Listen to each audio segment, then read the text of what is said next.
Cinema বানানো অনেক বড় চ্যালেঞ্জের বিষয়। এটা কলা কৌশলী থেকে শিল্পী থেকে প্রচার প্রচারণা থেকে শেষ পর্যন্ত এটা মুক্তি পর্যন্ত যে একটা পথ, এটা আসলেও একটা একটা কি বলবো, অনেক বড় চ্যালেঞ্জ আর কি।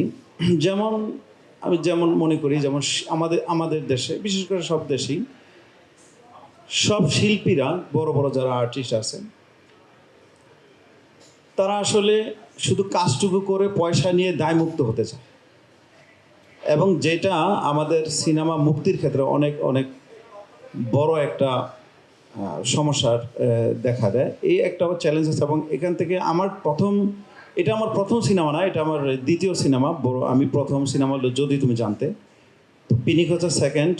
তো এটা থেকে আমি যে শিক্ষা নিছি, আমাদের খসরু ভাই বললেন, বা ইভেন আমাদের আরও আজিজ ভাইও কিছুক্ষণ আগে ছিলেন, উনি বলে গেলেন যে আসলে আমাদের কন্ট্রাক্টই থাকা উচিত।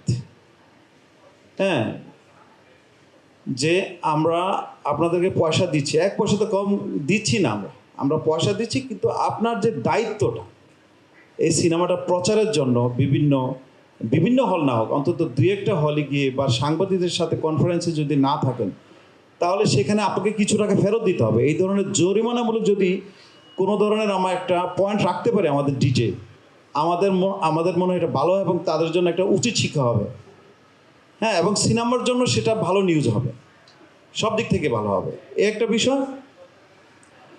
আর টেকনিশিয়াল কিছু কথা বলি আমি এখানে। যেমন আমার এই সিনেমাটা করতে গিয়ে যেটা দেখছি, যে কিছু টেকনিশিয়ান আমার মনে হয় যেন একটা সিন্ডিকেট আছে। হ্যাঁ, সেটা লাইট হোক, ক্যামেরা হোক, আর্ট হোক। হ্যাঁ, ওরা মনে করেন একটা কাজ, একটা শ্যুট, সেটা 3 দিনে শেষ করবে, কিন্তু আমার মনে হয় যে ওরা ঘুমায় কাজ করে। 2 দিন বাড়লে মনে হয় ওদের পয়সা বেশি হবে। এরকম একটা কিছু আমি এখানে আজ করতে পারছি আর কি, আমার এই পিনিক সিনেমায়। জানি না অন্যদের খবর কি। হ্যাঁ, তো এগুলি আছে। তারপরে সিনেমার মুক্তির ক্ষেত্রে আমি যেটাতে সম্মুখীন হয়েছি, যে নতুনদের আসলে অনেক যুদ্ধ করতে হয়, সেটা হোক আর্টিস্ট, হোক ডিরেক্টর, হোক প্রযোজক। আমি এই সিনেমা মুক্তি রিলিজ করতে আইসো আমি একটা সমস্যার সম্মুখীন হয়েছি।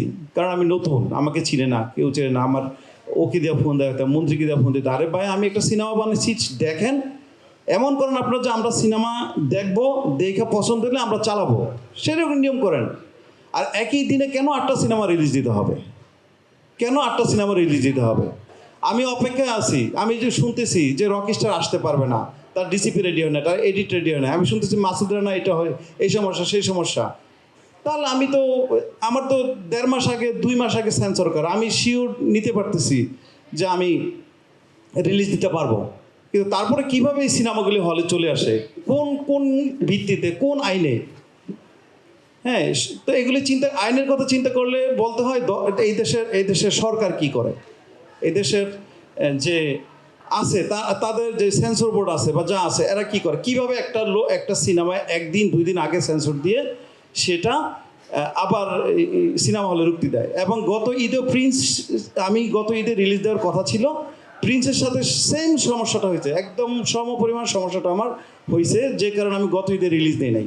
তারও 2 দিন আগে, আমি 2 মাস আগে সিনেমা জনমত দিছি সেন্সরে, আমাকে সেন্সর দেওয়া হয়েছে, সেন্সর সার্টিফিকেটটা দেওয়া হয়েছে 2 দিন আগে, যেদিন প্রিন্সের সার্টিফিকেট দিছে। ওরা 2 দিন আগে সার্টিফিকেট পেয়ে ফেললো, অথচ আমি পাইনি। ঠিক আছে, তো আমি কীভাবে 2 দিনের মধ্যে প্রচার করবো, কীভাবে কী করব?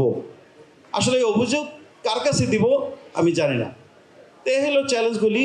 আর প্রাপ্তি বলতে যেটা বলি, আজকে আমার পিনিকের জন্য হয়তো খসরুবের সাথে আজিজ ভাই বলেন, এই যে এদের সাথে আমার একটা সম্পর্ক, আপনাদের সাথে এত একটা সুসম্পর্ক হয়েছে, এটা আমার প্রাপ্তি। এবং এই অনুপ্রেরণায় ইনশাল্লাহ আমি আরও ভালো সিনেমা বানাচ্ছি। আপনারা আমার জন্য দোয়া করবেন।